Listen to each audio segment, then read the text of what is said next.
Hi everybody! Aujourd'hui, l'ONU, l'OTAN, la CIA et un peu de TVA. De retour avec un thème 2 en 1 cette fois-ci. Non seulement on va jouer un peu avec plein de sigles utilisés en anglais pour parler de sujets très variés, mais en plus, ça va nous permettre de réviser ou de travailler, si vous êtes en train de l'apprendre, l'alphabet en anglais. Parce qu'il va bien falloir épeler tous ces mots. Alors on y va, je vous présente tout ça tout de suite. Let's go! Oui, aujourd'hui, nous allons voir ensemble 2 types de mots qu'on entend tous les jours quand on discute ou alors dans les médias, à la radio ou à la télé. Ces mots auront une chose en commun, ils sont tous constitués de lettres qui sont en fait les initiales d'autres mots, comme la SPA en France, la Société Protectrice des Animaux, ou un OGM. Alors ici, quand chaque lettre est prononcée individuellement, on appelle ça un sigle. Mais il existe aussi des sigles que l'on va prononcer comme des mots normaux. OTAN, ONU, un radar. Dans ce cas-là, on appelle ça des acronymes. Et on les verra dans la deuxième partie. On commence tout de suite avec les sigles, ceux qu'on prononce lettre par lettre. Alors si vous n'êtes pas sûr de vous à 100% pour dire les lettres, l'alphabet en anglais, je vous renvoie à cette vidéo qui vous apprendra tout, même en chantant. Allez, on va faire ça sous forme de jeu. Je vous donne les expressions en français et on vérifie que vous les connaissez en anglais. Je vous laisse quelques secondes et puis je vous donne la réponse.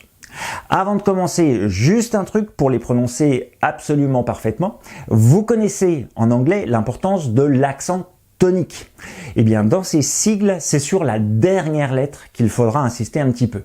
Allez, c'est parti. L'ONU. Que 2 lettres en anglais. The UN.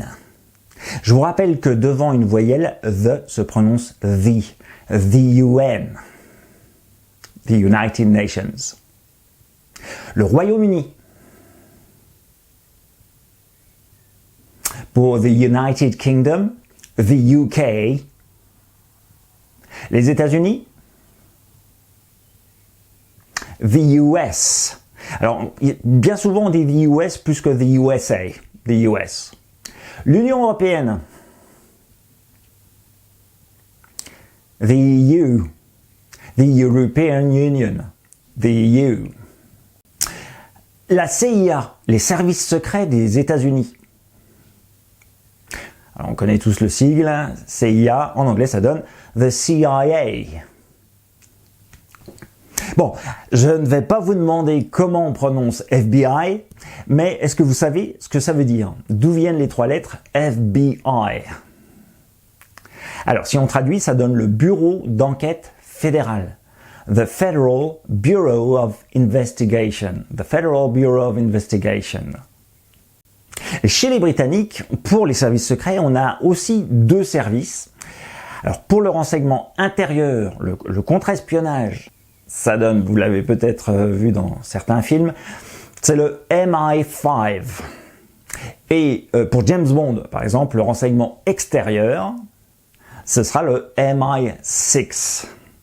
Alors les 2 lettres MI, c'est pour Military Intelligence. Alors en anglais on dira it stands for Military Intelligence. Intelligence en anglais a 2 sens, ça veut dire intelligence, mais ça veut aussi dire renseignement. Donc Military Intelligence, le renseignement militaire. L'ADN. Alors l'ADN c'est les mêmes lettres, mais dans l'ordre anglais, et ça donne DNA. DNA. La TVA, c'est les mêmes mots, encore une fois, pas dans le même ordre. Ça veut dire Value Added Tax, et ça donne VAT. VAT. L'OMS, l'Organisation Mondiale de la Santé.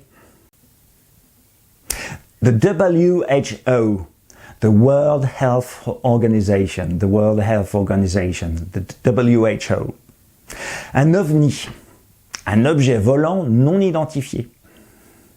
Alors c'est exactement la même expression, objet volant non identifié, ça donnera en anglais Unidentified Flying Object, UFO. UFO. Alors UFO, on le retrouvera plus tard tout à l'heure parce que on peut aussi le prononcer comme un acronyme. Un PC, un ordinateur.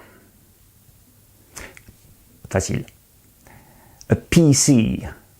Et PC, c'est les initiales de Personal Computer. L'ordinateur personnel, Personal Computer. Le Premier ministre.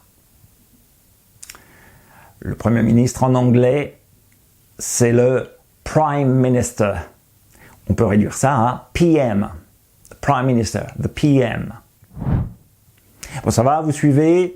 Alors, n'hésitez pas à me le dire, à me laisser vos commentaires pour justement me faire un petit feedback, pour me dire si ça vous intéresse, pour vous abonner également, évidemment, et puis pour m'encourager à continuer si ça vous plaît. Allez, justement, on continue avec d'autres petites expressions, toujours à base de lettres prononcées individuellement. Alors, les dates. Pour donner une date avant Jésus-Christ, avant JC, eh bien on dira avant le Christ, before Christ, BC. Et pour après Jésus-Christ, on se base sur une expression latine, Anno Domini, AD. AD. Par exemple, pour dire que l'Antiquité classique s'est déroulée entre le 8e siècle avant Jésus-Christ, avant JC, et le 5e siècle après JC, on dira between the 8th century BC and the 5th century AD. Between the 8th century BC and the 5th century AD. À l'aéroport, si on vous demande vos papiers d'identité, on vous demandera votre ID. ID. Have any idea? Une ONG, une organisation non gouvernementale, ça donne un NGO, a non-governmental organization, un NGO. Alors, voilà pour les sigles. Eh bien, je viens de me rendre compte que je suis en dessous de tout parce que il y a un phénomène en ce moment, depuis quelques mois, dont on parle sans arrêt, tous les jours, une véritable révolution, et j'ai carrément oublié de vous en parler, c'est l'intelligence artificielle. Donc rappelez-vous, en anglais, on inverse toujours les mots par ordre d'importance, donc intelligence artificielle va devenir artificial intelligence, et si on raccourcit en ne gardant que les deux initiales, ça va donner AI. L'intelligence artificielle, l'IA, en anglais ça se dit AI. AI. Maintenant, pour finir, voyons ensemble quelques acronymes. Est-ce que vous savez, par exemple, comment on dit le sida en anglais? Le sida. AIDS. AIDS. L'OTAN. NATO. NATO. Alors certains acronymes sont devenus tellement courants que parfois on en a même oublié qu'ils étaient des initiales. Alors on parle dans ce cas d'anacronyme. Wow. Quelques exemples pour que vous compreniez un radar. Un radar, ce sont des initiales. Ce sont les initiales de Radio Detection and Ranging. A radar. A radar. Même chose pour un laser. A laser.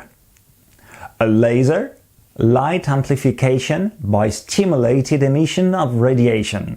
A laser. On parlait des ovnis tout à l'heure. Eh bien, UFO, ça peut aussi se prononcer comme un acronyme et ça donne UFO. UFO. Même chose pour la TVA. On peut dire VAT ou alors VAT. Pour finir, un que j'aime particulièrement bien, c'est pour dire dès que possible. As soon as possible. As soon as possible. Alors ça, en Europe, au Royaume-Uni, in the UK, ça se prononce comme un sigle. ASAP. Can you call me ASAP, please? Can you ring me ASAP? Alors qu'en Amérique, in the US, on le prononce comme un mot, comme un acronyme. ASAP. ASAP. Can you ring me ASAP, please? Et bien voilà pour aujourd'hui, il nous reste à voir les abréviations, c'est intéressant aussi les abréviations, et on verra ça bientôt dans une autre vidéo que je suis en train de vous préparer. Allez, j'espère que ça vous a plu, que ça vous a intéressé, dites-le moi en commentaire. À très bientôt, portez-vous bien, see you soon, take care.